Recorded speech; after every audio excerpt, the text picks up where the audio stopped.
Magandang gabi po sa Panginoon at sa mga narito ngayon.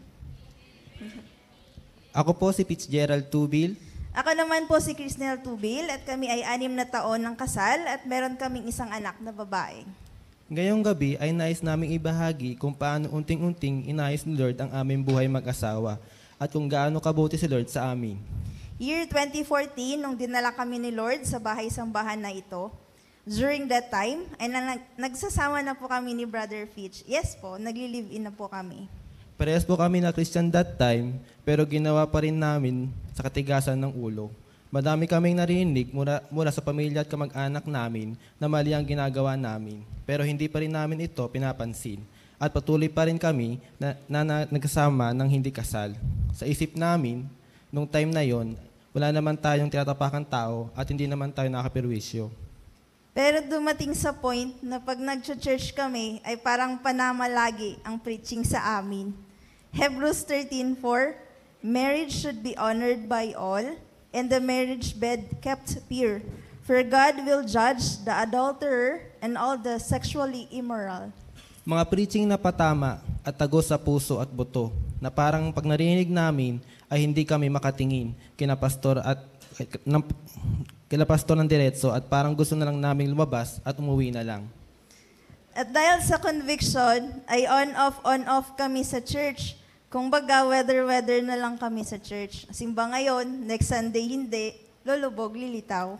Masabi namin na hindi madali ang buhay na alam mo na may conviction at alam mo na may ginagawa ka na hindi ka lugod-lugod kay Lord. Kahit dalawa kami nagtatrabaho, minimum wage earner na ni Brother Fitch ay hindi nagiging sapat ang sahod namin at laging kapos. Isang araw ay pinuntahan ako ng cell group leader ko sa bahay at aligaga kami kung saan doon magkatago si Sister Crisnel. Kaya kakaya man ay iniwasan ko na hindi siya makapasok sa bahay kasi sure ako makikita niya doon si Sister Crisnel. Year 2018 ay nalaman namin na 2 buwan na pala akong buntis at dahil doon, mas dumalang na lalo ang aming pagsimba kasi mas lumalakas na ang conviction na nararamdaman namin. Isang araw ay dinalaw kami ng cell group leader ko. Kinausap niya kami at in-encourage niya kami na magpakasal kasi matutuwa si Lord at lalong dadaloy ang blessing ni Lord kung susunod kami sa kalooban ni Lord. Hindi nawaksis sa isip ko yung mga sinabi niya sa amin kaya on the same year ay nag-decide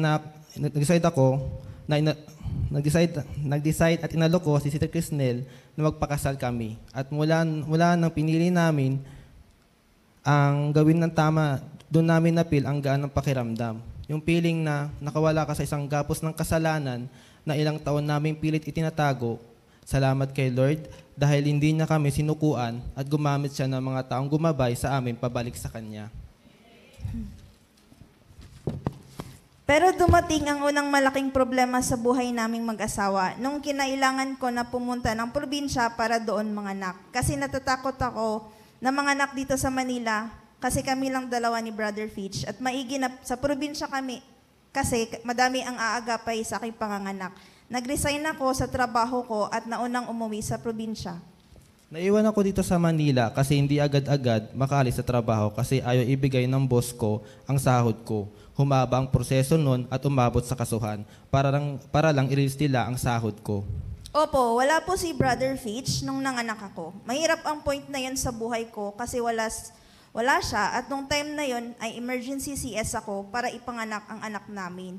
Purihin si Lord, nalabas ko ang anak ko nang ligtas kami pareho. He is our Jehovah Shammah.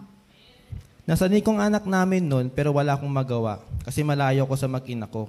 At tanging magtiwala ng lubusan kay Lord at magdasal ang tanging magagawa ko. Lagi kong tinatatak sa puso ko at sa isip ko ang salita ni Lord.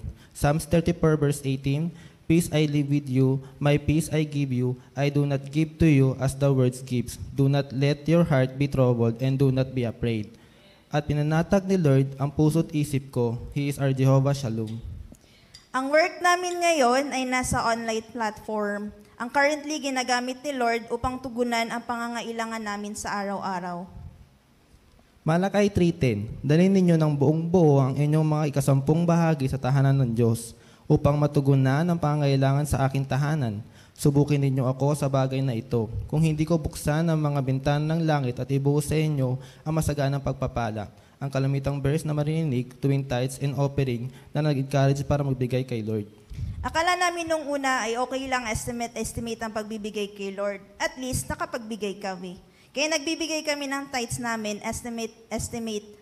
Hindi naman talaga namin nire-record kung magkano ang kinikita namin that day or yung araw na kita namin. Kaya kung ano lang maisip at amount at kung ano lang naman ng wallet, ayun na lang ilalagay sa envelope, which is mali pala. Ninanakawan pala namin si Lord sa gano'n na paraan at may kaakibat na sumpa. Malakias 3:9, isinumpa ko kayong lahat sapagkat ako'y pinagnakawan ng buong bansa. Dumating nga sa point na halos sunod-sunod po ang problema sa pamilya namin. Kung hindi ako nagkakasakit, ay ang anak po namin. Yung tipong halos every week ay laman kami ng prayer request sa church. Sa totoo lang, 1 taon na mula nung maranasan ko ang pinakamahirap na sitwasyon sa buhay ko. Month of November, year 2023, nung nagkasakit ako, naakala ko ay ikamamatay ko na.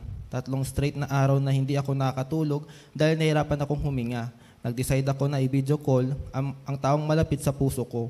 Una ko pong tinawagan ang cell group leader ko at nagsabi ako na pwede kaya ako mag-stay sa church para kung sakali man nakunin ako ni Lord ay okay lang. Pinalakas niya ang loob ko at kwentuhan mga living testimonies ng mga pastors. Dumanas din ng mga sakit at nagkaroon ng karamdaman at napagtagumpayan nila ito sa tulong ni Lord. Sunod ko pong tinawagan ay isang taong malapit po sa akin. Puro encouragement po ang binibigay niya po sa akin sa oras na iyon. Pinag-pray nila ako ng mga sandaling iyon. Pray kami ng pray noong mga araw na hindi siya nakakatulog. Nagpapatugtog ng mga praise and worship at nakikinig ng mga healing preaching ng mga pastors. Na-advise din po sa akin ng cell group leader ko. Sa 3 gabi na iyon na wala akong tulog, naakala ko na kukunin na ako ni Lord. Hirap na ako sa mga oras na iyon. Mga una ng madaling araw, nagsabi na si Sister Crisnel na dalhin na ako sa ospital, pero hindi ako pumayag. Sabi ko sa kanya at sa sarili ko, kung kunin ako ni Lord ay handa na ako. Bandang 3:00 na madaling araw, ay sumigaw na kami ni Sister Crisnel ng, Jesus! Jesus! Jesus! At kinusap ako ni Lord sa pamamagitan ng word niya. Awit 84 verse 12, O Panginoong makapangyarihan, mapalad ang tao magkitiwala sa inyo. At awit 86 verse 8, walang Diyos na katulad nyo, Panginoon. Walang sino makagawa ng mga ginawa ninyo. Sobrang buti ni Lord sa akin na binigyan niya ako ng lakas na alagaan si Brother Fitch at comfort sa oras na iyon. Kahit nahirapan na si Brother Fitch sa mga oras na iyon, palagi pa rin siyang humingiti sa akin pag tinitingnan ko siya. After naming mag-pray at nirebuke lahat ng espiritu ng sakit, ay nakatulog po si Brother Fitch. Then na-question namin si Lord na bakit nangyayari ito. Nag-tithes naman kami, nagsimba naman kami. Hanggang isang araw ay binisita kami ng cell group leader ko para kamustahin. At sa pagkamusta niya sa amin ay natanong niya kung nag-tithes daw ba kami. Sabi namin, opo, tuwing Sunday po. Ang tugon lang niya sa amin, dinidelay niyo pa. Napaisip ako sa sinabi niya sa amin. Pero deadma pa rin, tuloy ang pagbigay ng tithes na estimate lang. Hanggang ang anak naman namin ang nagkasakit, mabilis bumababa ang sugar level niya. Pinarealize ni Lord sa amin at nagkapasalamat kami kay Lord at hindi niya kami sinukuan ulit. Pinasagin ni Lord at ng Holy Spirit sa isip namin ang sinabi ng cell group leader ko. Napagdesisyonan namin mag-asawa na bakit hindi araw-araw tayo magbigay ng tithes para na sa gayon ay saktong walang kulang ang ibigay natin kay Lord.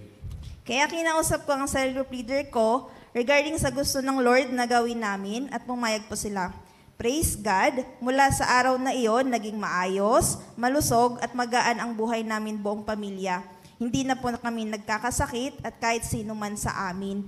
Doon namin napagtanto na ayaw ni Lord na estimate lang ang pagbibigay ng tithes or yung ikapo. Gusto ni Lord na ang kanya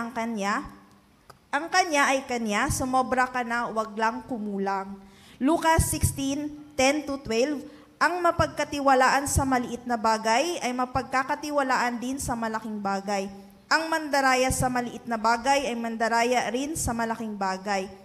Kaya kung hindi kayo mapagkatiwalaan sa mga kayamanan ng mundong ito, sino ang magtitiwala sa inyo ng tunay na kayamanan? Gusto ni Lord na maging honest at faithful kami sa pagbibigay ng ikapo at si Lord na ang bahala sa lahat. Pinamanas ni Lord sa buhay namin na siya ang Jehovah Jireh, God our provider, and Jehovah Rapha, God our healer. Hanggang ngayon ay patuloy na pinapamalas ang pag-ibig, kabutihan at biyaya ni Lord sa aming buhay. Sobrang buti ni Lord.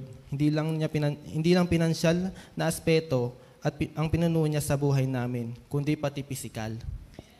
Ako po si Christina Tubil, member ng Ushering Ministry at Cell Group Leader. Ako po si Fitzgerald Tubil, member ng Ushering Ministry at Cell Group Leader. Lahat ng papuri, pasasalamat at pagsamba sa Diyos lamang.